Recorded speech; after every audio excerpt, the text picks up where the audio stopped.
Have you ever wondered why we go to war? Or why you never seem to be able to get out of debt? Why there is poverty, division, and crime? What if I told you there was a reason for it all? What if I told you it was done on purpose? What if I told you that those who were corrupting the world, poisoning our food, and igniting conflict were themselves about to be permanently eradicated from the earth? You might think that an idealistic fantasy. Well, let me tell you a story.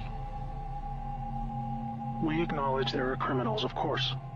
They rob your house, they steal your phone. They can murder you too if they think they can get away with it. We have all experienced criminals in one way or another. Criminals, as we know, are those who choose personal gain over the rights of others and have no regard for the law. But here is where you need to expand your thinking. Criminals can also succeed in business and politics and can be elected as our leaders. If a criminal became the president, imagine what they could achieve. They could use the full weight of their executive power to commit much larger crimes and ensure they and their friends were enriched to the fullest extent possible. A criminal president could create alliances with other criminal presidents and then collaborate on more global criminal activities. Anything goes. Drug running, human trafficking, whatever makes the big bucks. The 20th century was turbulent with war, economic disaster, famines, and displacement. We have always accepted these things as just human nature, and simply the way the world works. Something inevitable, and due to the weaknesses of human nature that drive us to these actions. This is where we were all tragically wrong. You are not a criminal. I'm not a criminal. So how can we just assume that it is human nature that is driving all this pain and misery? What if it wasn't human nature at all, and as a result of something more deliberate? We were taught that capitalism was the cause of a massive rich-poor divide and the reason for poverty, which in turn is the reason for war, crime, and starvation. Others were taught that communism, the system of equal wealth across all people, was really to blame for the mess. But you see, folks, it is none of these things. It is not our nature to fight and be racist. It is not in our nature to rob from others. What you must learn is that it was the criminals all along. Yes, they got power. More power than a criminal should ever have. They rose to the top of media companies that control our news and entertainment. They ascended to the top of the banking system, also to the Oval Office, to Brussels, to the Vatican, to the Crown. They crept in quietly. They became leaders of agricultural companies who have control over our food supply. Also big pharmaceutical companies, the ones we trust to help us when we're sick. Nobody stopped them, and they just recruited more criminals to help them. First, they accumulated the world's wealth. They invented a system of money called central banking, which lends money to governments with interest, placing countries into eternal debt. People's wealth got less. Their wealth got more. Much more. When a criminal is already as rich as they can get, then protecting their ill-gotten gains becomes the priority. Angry citizens tired of being poor are a major obstacle and can revolt if they suffer enough. The criminals needed to prevent this. So they diverted attention to the last remaining competitor, the people of the world. You and me.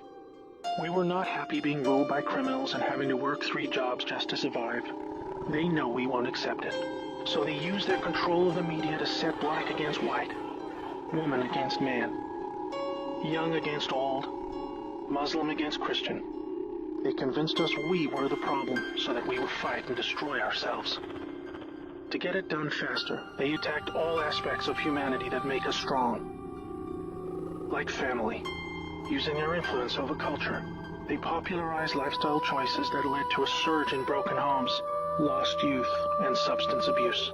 I could talk all day about how else they deliberately weakened us, and it would turn your stomach. We were just trying to get on with living. So where are all the good guys? Good people just want to get married, have kids, make a living, and enjoy their liberty. Well, there were good guys. Many. One became the President of the United States in January 1961. He knew about these criminals and wanted them gone. He knew their intentions for us all, and he wanted to fight them. Sadly, he had no idea how powerful they had become. Reagan also had good intentions for the American people. He knew this criminal mafia controlled almost everything by this stage, including the powerful rogue intelligence agencies. His economic policies were promising, but the criminals needed a weak America to hold on to their power. Reagan was shown with a bullet that a growing U.S. economy and prosperous citizens were not what the criminals wanted. It was looking pretty grim for good people. Every time someone wanted to stand up and do the right thing, they got stopped. Were we ever to be freed? These criminals are also known as the Deep State, or Cabal, because of how they control things behind the scenes. Every president after Reagan was one of these Deep State criminals, and their empire got even stronger. With each bad president came new depths America and the world would sink. The world collapsed into darkness. Do you need me to tell you how? Destroyed factories, declining job numbers, sicker people, opioids, destruction of Iraq, Syria, and Yemen with pointless war, displacement of people into Europe, ISIS, terrorism, collapsed governments, poverty, and genocide. Total misery. Do you think that was inevitable? Hell no. Well, here is where things start to take a new turn. When the full picture comes to be known, it will forever be regarded as the greatest story ever told. Well, here is the top line. Some good people still held positions of power.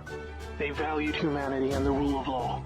While the criminals discussed their game plan at the annual Bilderberg meetings, the good guys were making plans of their own.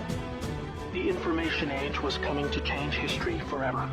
As the internet flooded into every home and appliances became smarter, and when people started carrying tracking devices, an opportunity to put an end to criminal control over the world was emerging.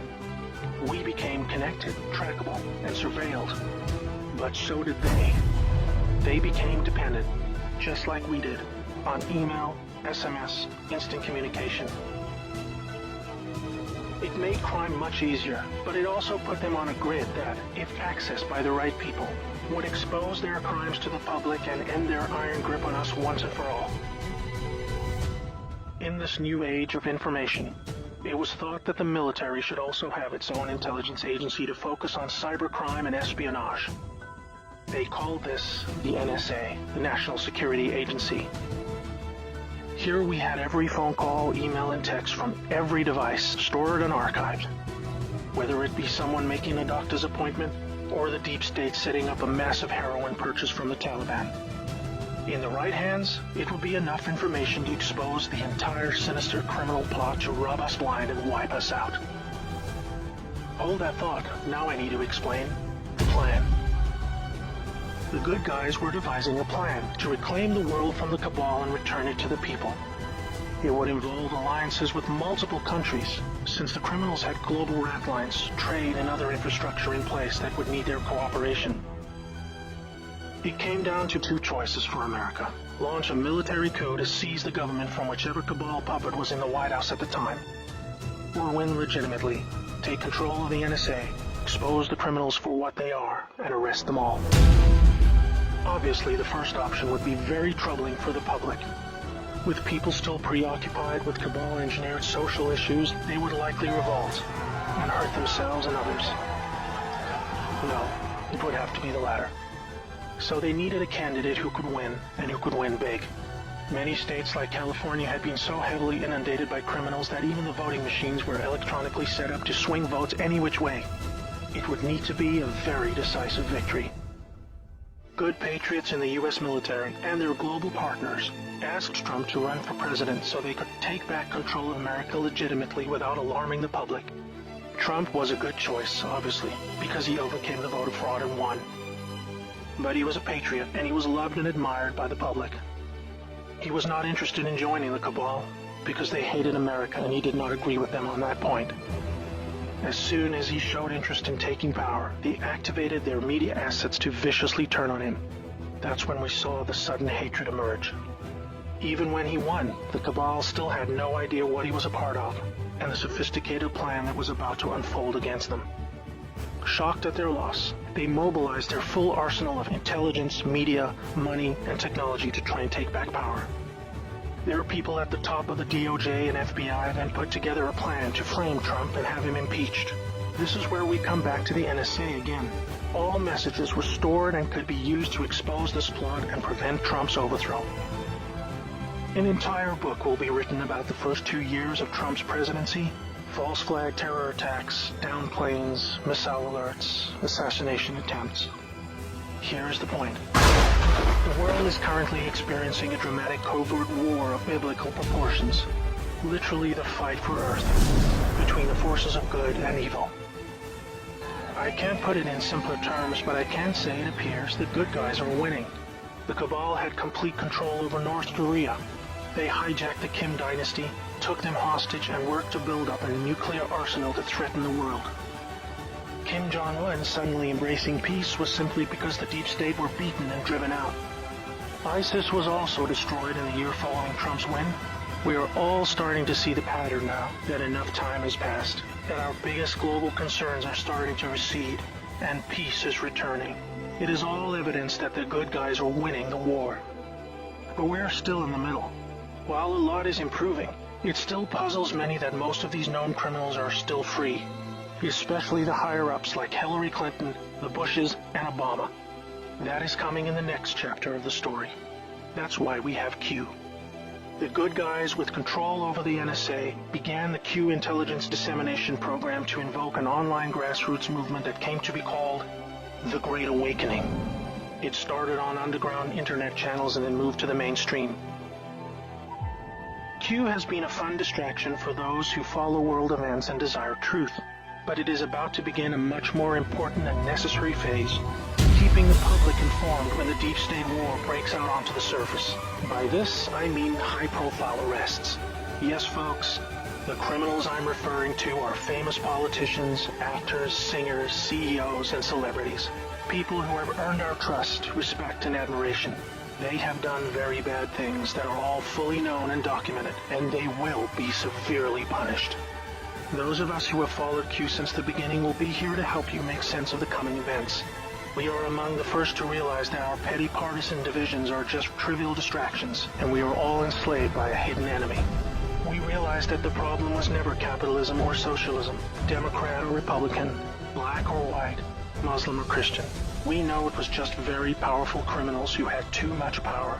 Fellow slaves, it's time to buckle your seatbelt, recognize your true enemy, and embrace a new future that we all owe to the brave patriots who risked their lives to achieve this victory against the greatest force of evil the world has ever known. May God bless America.